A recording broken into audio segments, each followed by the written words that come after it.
Mike Harcourt is the honorary co-chair of the University of British Columbia's President's Advisory Council on Sustainability and associate director of the Centre for Sustainability Continuing Studies. He is also the chair of the Quality Urban Energy Systems for Tomorrow Quest and chairs the Canadian Electricity Association's Sustainable Energy Program Advisory Panel. We are really in the midst of a massive, mostly understated and unrecognized phenomenon of growth of the human population from 1 billion in the 1800s to 2 billion in 1930 to 6 billion by 2000 to 8.5 billion by 2025 and 9 billion by 2050. What is happening though is that growth is occurring in cities. The first time in human history, this, what I call urban tsunami, created a situation where 3 billion people were living in cities and 3 billion in the rural areas.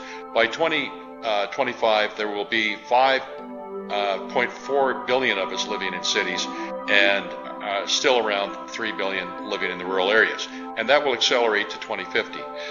So I would argue that it's cities that the consumption of the scarce natural resources of the planet that's where the crisis is.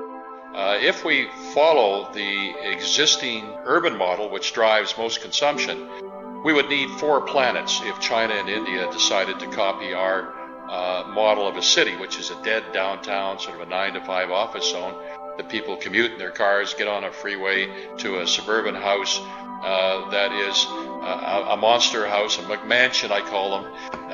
We either have that model of a dead downtown, inner city, and a sprawl suburb, or we move to the new model.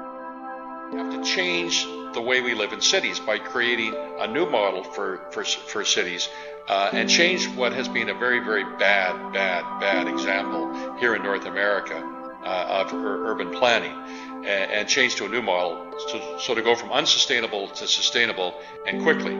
China has realized the error of copying Los Angeles, that when you build freeways they get full, and then you build more freeways to deal with that, and they get full, and so you end up with 60% of your land area, which is what Los Angeles uses for the car, and it's not a very high quality of life. But if you go to a city that reinvigorates, re-energizes its inner city, as we've done quite successfully in Vancouver, because we don't have freeways, we have zoning that allows housing to occur in and amongst the offices and hotels. We have green space we provided, cultural and recreational facilities. You can live, work, play in the very small, compact area of inner city Vancouver. And of the 140,000 people that now live in inner city Vancouver, 75% don't take a car to work. We are an urban creature. The urban tsunami is happening.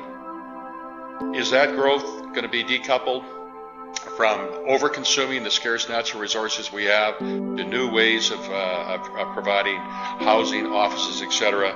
I think the choice is very stark.